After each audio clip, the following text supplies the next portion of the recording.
Jonis, que fue profesora de Yesenia en el posgrado. Pero vean, por favor, director, la cara de buena que tiene Mirna. Tiene una cara de agradable. Sí. Gracias. Tú Ante eres, las durezas que hay que hablar. sí, además, ¿cómo se llama la cosa que estás metida tú? Expertos internacionales. El Consejo Venezolano de Relaciones Internacionales, Ajá, COBRI. COBRI. Eso habla, bueno, de una persona que con esa carita pues tiene una experiencia y una capacidad de análisis que es la que vamos a poner en juego hoy. Vamos a tratar de Ayúdanos. conversar y aclarar algunas cosas. Ayer salí, me fui para Santa Mónica, es un centro comercial. Santa Mónica te llena de locales por todos lados.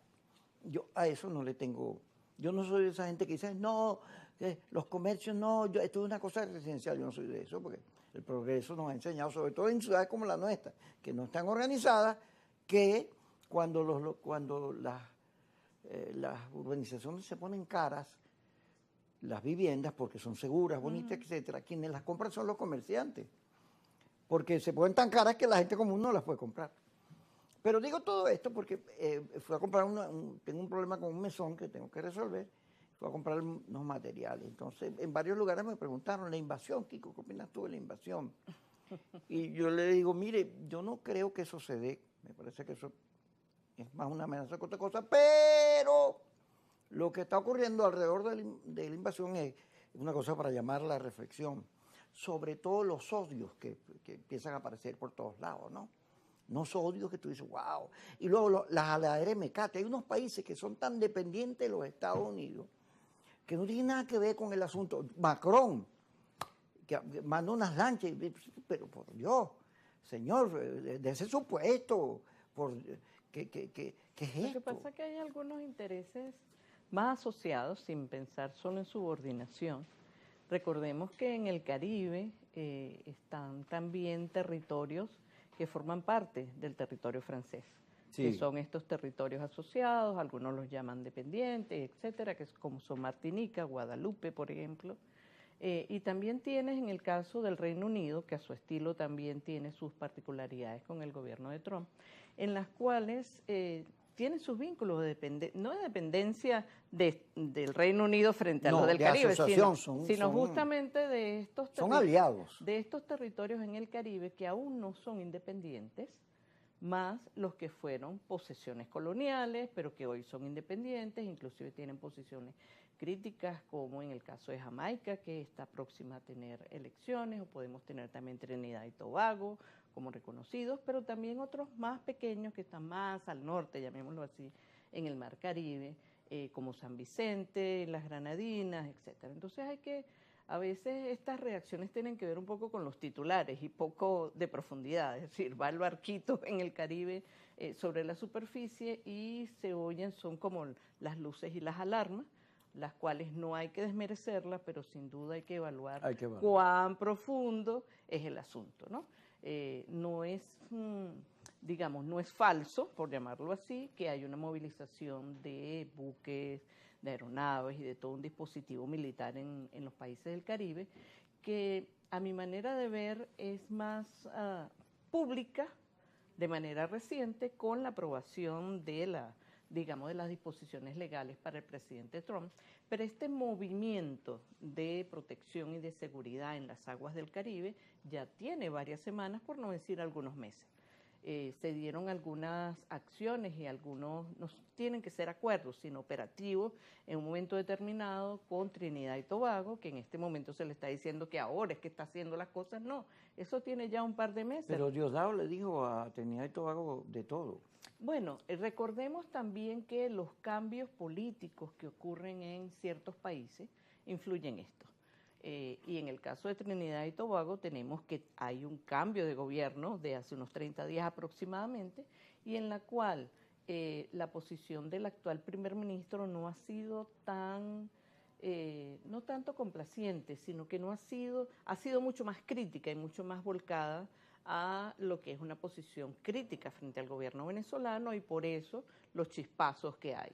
En el gobierno anterior de Trinidad y Tobago, si bien es cierto, había algunas diferencias respecto a lo que podía ser el proceso político, habían algunos acuerdos desde el punto de vista económico, sobre la explotación Petrolera. petrolera, sobre lo que eran las inversiones conjuntas porque Shell está allá, sobre lo que eran las negociaciones, si se podía hacer una inversión o no con el caso de Guyana. Entonces, digamos que si bien es cierto, no era un gobierno, en el caso de Trinidad y Tobago, aliado incondicional, pero hacía negocio. había una visión más práctica. En el caso del actual primer ministro, sin duda, que es una posición mucho más contraria y más alineada en los tiempos de Trump, que también es la otra variable, ¿no?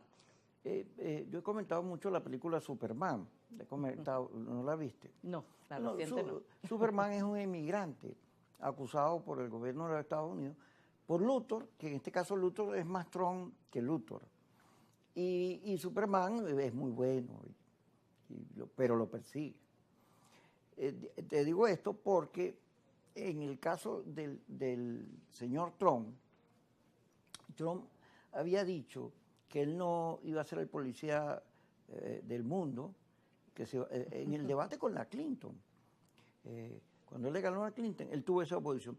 Y luego la mantuvo como gobierno, aun cuando los Estados Unidos, hoy vi una declaración del cardenal Parolin, que estuvo aquí y fue uno de los candidatos a papa, quejándose por Israel bombardeó el hospital Nasser y dice, bueno, ¿qué es esto?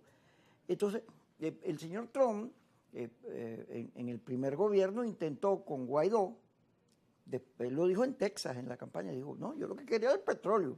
Intentó meterse en el conflicto venezolano. Sin embargo, no actuó. Y no actuó entre otras cosas porque cuando le preguntó a Guaidó, usted se metería, usted le echaría plomo con nosotros. Y Guaidó, no, tú sabes. Entonces dijo que era un rookie, eso está en los libros que narran el episodio. Pero lo cierto es que Trump había dicho que él no se iba a meter en conflicto. Pero estos últimos discursos... Claro, el punto es, no se va a meter en los conflictos tratando de buscar aliados o teniendo que coartarse en libertades, porque ese es un poco el estilo también del gobierno de Trump, en acciones colectivas, sino que las decisiones son desde Washington y desde sus aliados. Y los aliados, que se supone que son sus aliados occidentales, hemos podido ver que es que concurren a cuando ya hay una acción tomada. Si no, lo podemos ver en la reciente cumbre que tuvieron tanto Trump como el presidente ruso, ¿verdad?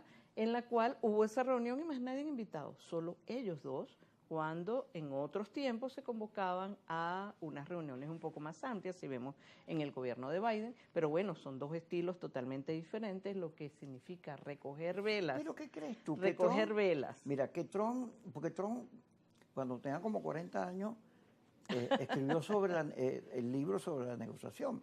Entonces él amenaza y después negocia.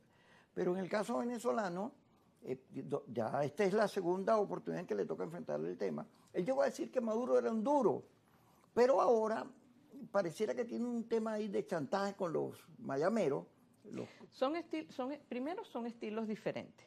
El hecho de que se anuncien unas cosas y se hagan ciertas cosas no revela toda la estrategia y ninguno de nosotros está con una bolita mágica para saber cuáles son todas las acciones. Sin embargo, cuando se lanza una acción de movilizar un dispositivo militar bajo la tónica de la lucha contra el narcotráfico, eso no es falso, eso es una realidad concreta porque el tema del narcotráfico está allí.